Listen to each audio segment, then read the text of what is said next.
Hey guys, it's Nick here. I'm making this video to bring to your attention like a serious problem. Alright, first of all, it's a beautiful day out, and I appreciate this. Second thing, maybe you can hear this basketball bouncing in the background. I think it's totally appropriate, actually, because such a video as this deserves to be interrupted by aperiodic sounds so as to possibly annoy you, just to really show you how much Pochhammer symbols annoy me. Alright, so yeah, without further ado, this is a hater's guide to Pochhammer symbols. Let me flip you around. Yeah, so that sounds fancy. What is a Pochhammer symbol? Gee. Alright, some trigger warning here, so just make sure this shows up right. They write it like that. Yeah, you can see this. So let's say like A is a number. Do a little subscript here. Well, yeah, let me back up. Maybe you're familiar with the factorial.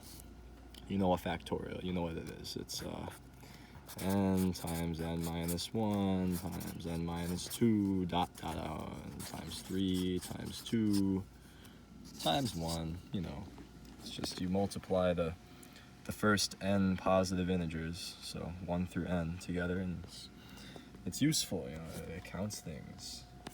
Love factorials, right? Pochhammer symbols attempt to generalize this thing. A valiant effort, I suppose.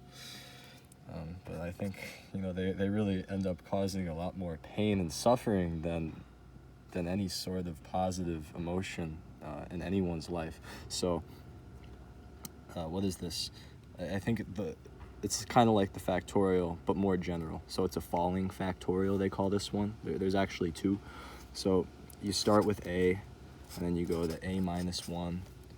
But instead of going all the way down to 3 times 2 times 1, we're actually just going to go all the way down to A minus n. You might think, right? No. A minus n plus 1. Oh, we're going to stop just short of n. Wow. Okay. And similarly, so that's not the notation, even though that would make sense. Yeah, there's another one like this, and it also starts with A, but now instead of A minus 1, ooh, can you guess? Yep, A plus 1. Wow. And we go all the way up to, A plus n. Nope. A plus n minus 1. Stop just short of n. So, this is kind of like the factorial, but we stop just short of, after we do the first n terms. It might not go all the way down to 0. I suppose it could go past 0. It could go any way you want, really. I mean, Pochhammer symbols, anything's possible, right? Yeah, okay. So, I mean, you see the idea here. Isn't this just offensive? I mean, and so there's these so-called hypergeometric functions. Okay, let's not even get into that right now. That's just, you hear this? The birds themselves have woken up because of this. And now they were having a nice rest, and now they're not. Probably because I'm talking about Pochhammer symbols in earshot. So let's show you this. I have the Wikipedia page pulled up here for our convenience, so we can actually just go through this, and it's anyone's game, really. Okay, look, in mathematics or in life, the falling factorial, falling blah blah blah blah blah, it gives you, oh look, see right in the bat we already got this alternative notation here. So they've got all these products. Oh, wow. Oh, and the index shift. Oh, wow. Okay. And we got the rising one, like I just told you. The value of each taken to be an empty product. It's kind of like vacuous. Okay.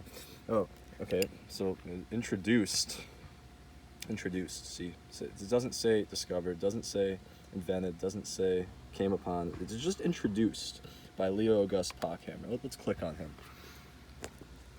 Wow. I mean, a student of this great mathematician, whose name I don't want to mispronounce, so I simply won't even utter it. He doesn't have a picture. Maybe pictures were not so introduced back then.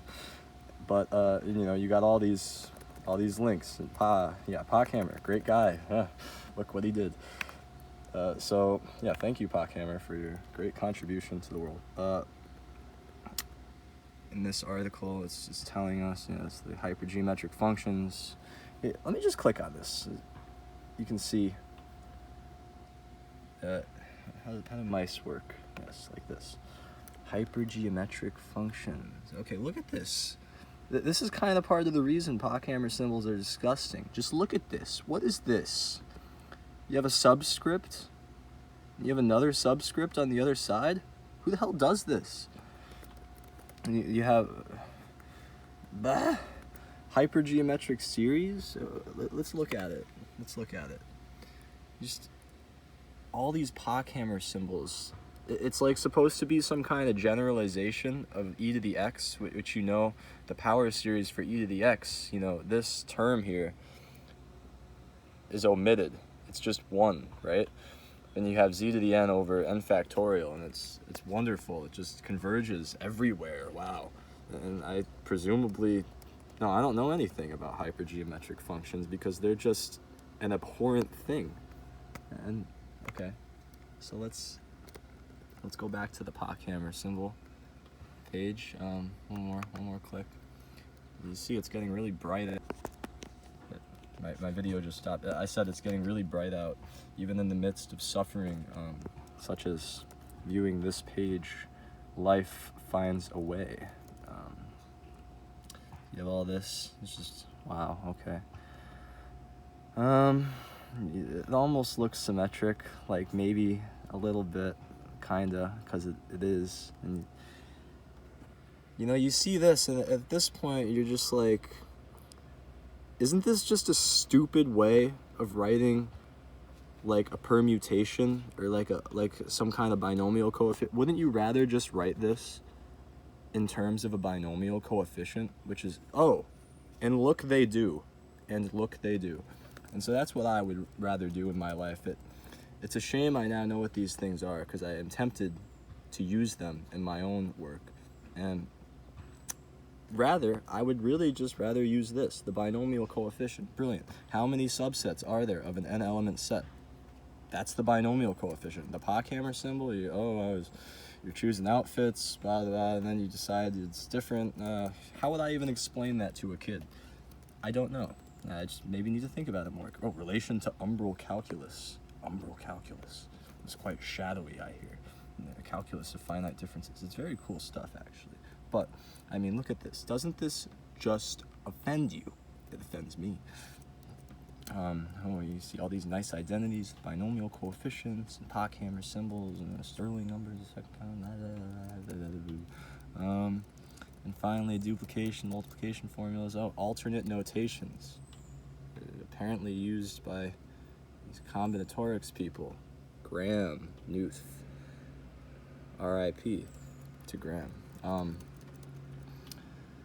Pochhammer symbol. You see, you know people know about these because they have Q analogs. Oh, look at this beautiful butterfly. And if they didn't have Q analogs, then, I mean, people would not know about Pochhammer symbols. But since they do have Q analogs, you know they're already quite comfortable with the Pochhammer symbols.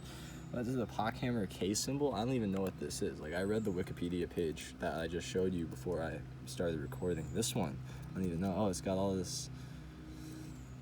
Okay, it's... Yikes. What in the... This is a continued fraction. See, if Gauss was doing Pochhammer symbols, this is probably how he figured it out. He was probably doing continued fractions, which are actually really cool, and then one day, some orthogonal polynomials just popped out of him, and he was like, oh, and then he wrote about hypergeometric functions, and it was lovely. And, you know, Latin, gotta love it. But I mean, and then this Pochhammer character comes along and makes a whole symbol out of it. Like, do we need to ascribe a name to this thing? Do we need to make this a part of our lives? I don't think so, but here I am doing so. So, where does that leave me?